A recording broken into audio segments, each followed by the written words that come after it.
Yeah, I'm back. I'm not gonna play the opening. Calm down. And no, BV, I'm not gonna apologize for shooting at Raza. Let's just get this vlog over with the episode Ace in the Race.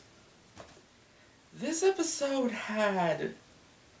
what's the right word?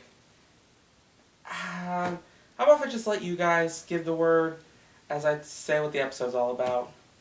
It talks about racing, well, a relay race, as we have our rangers volunteered at the park for the relay race. We may have got the info of what the city they live in, and at the same time, their mascot's goldfish. I've seen worse. And for how the teams they have there set is Calvin, Brody, and Levi as the orange team, and Preston, Sarah, and Haley as the blue team.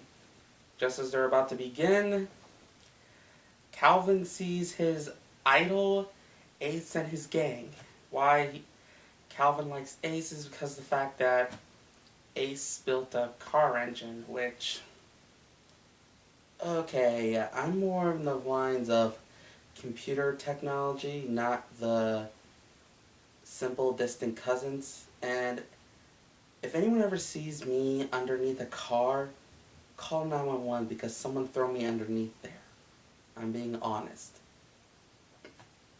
Anyway, Calvin basically goes over there, has a little bit of fan happiness over Ace. And you start to notice that Ace is a jerk. Because the moment the car breaks down and Calvin's happy enough to help, Ace and his group just gets in the car and Calvin has to push it all the way to the school's car garage, which, since the car area broke down and they're using it as their ninja base, wouldn't anyone get all suspicious about that or anything? Like Mick would be freaking out? I'm just questioning the logic. We also get our comedic moment with Victor and Monty. Victor doesn't want to share the trophy with anyone, decides he's going to do the relay race all by himself. There's a reason why there's supposed to be multiple people for a relay race. I'm done with that comedic point. Let's get on to the monster of the week. BB, play the fact.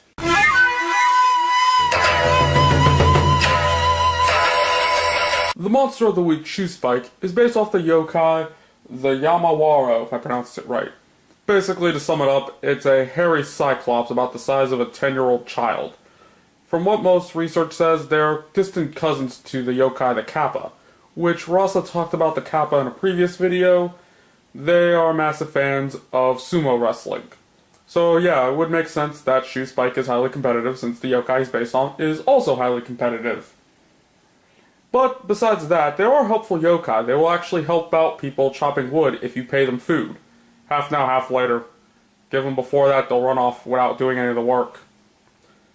Finding them in popular culture is real easy. They're just a hairy cyclops. Well, it would more have explained his competitive nature. Well, it doesn't explain his Arnold Schwarzenegger-like voice.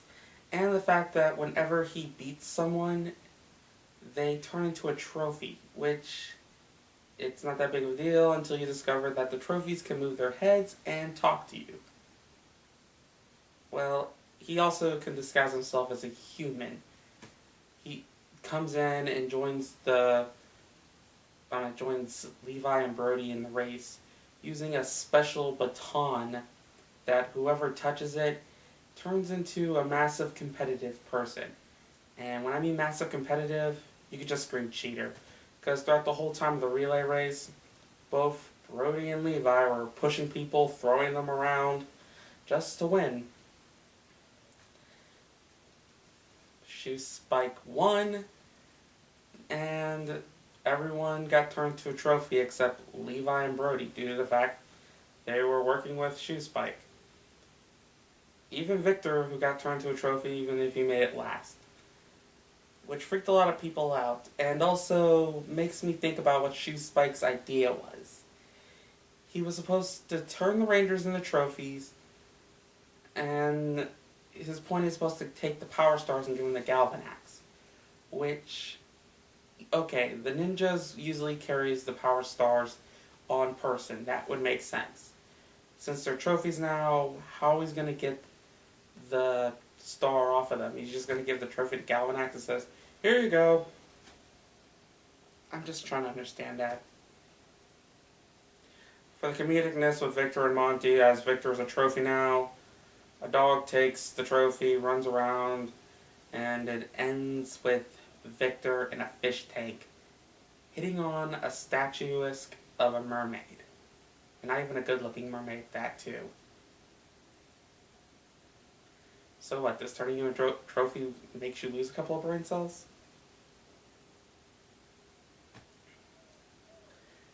Well, throughout Calvin's part of the story, this is where it feels like it got butchered up in a weird way.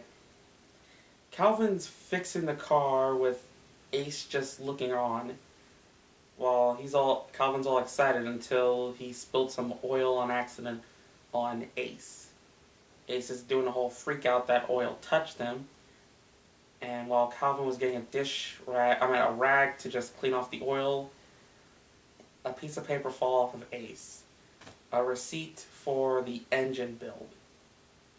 Okay, this is where it leads to massive questioning.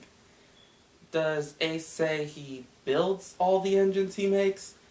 Or it's just this one engine, he's able to brag it out super fast to everyone that Calvin found out?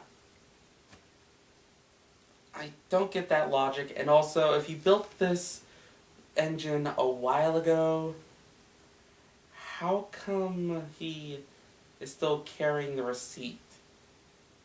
Whatever, as soon as Calvin finds out and calls him out on it, Ace just said his only regret was paying the guy who built the engine when he can get some loser like Calvin to do it for free. Then Ace and his group just get in the car and about to drive off until Calvin's trying to explain something's still wrong with the car. And then the car just malfunctions for no reason. We don't know what happened. It happened off screen. So we can put it on to the car just backfired or the car exploded, killing them all.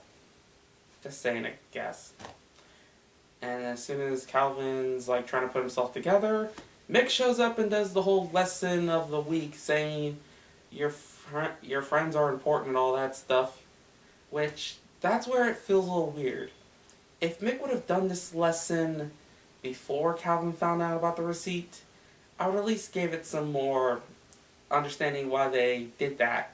But doing that lesson after Calvin found out, it just feels kind of weird. It feels weird and forced, I mean. Well, Calvin gets himself together. He runs off to try to find the Rangers, even calling them with no response. He doesn't find out until he sees that Brody and Levi are about to challenge Shoe Spike to a three-legged race. And they're doing this in their ranger costumes. Okay. Calvin got the whole info what's going on from the ranger trophies, and he decides to morph and joins in with them, making it a four-legged race.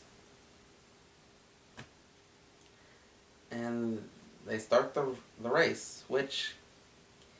Okay, then it gets weird because of the fact that Shoe Spike cheated. So was Levi and Brody so much having their heads up their own butts of the spell that they didn't notice that Shoe Spike deliberately cheated by getting two dummies taped to his leg to do the race? I'm just wondering. It would have made it. But then Calvin would have called him out.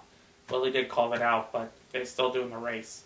Even got the two to work together by doing that whole thing. They beat the race, even with the explosions and all that other miscellaneous stuff happening to them. And the moment they win, they demorph, which I don't get. Maybe just so they could have a group morph when the others have their trophy spell removed and their mind control spell. They all six morph, they battle. You know the procedure. It's kind of pointless just to talk about how the battles would go. Then we get Giant Monster Battle, which brings in the Gold and Red Zord. They join in a fight.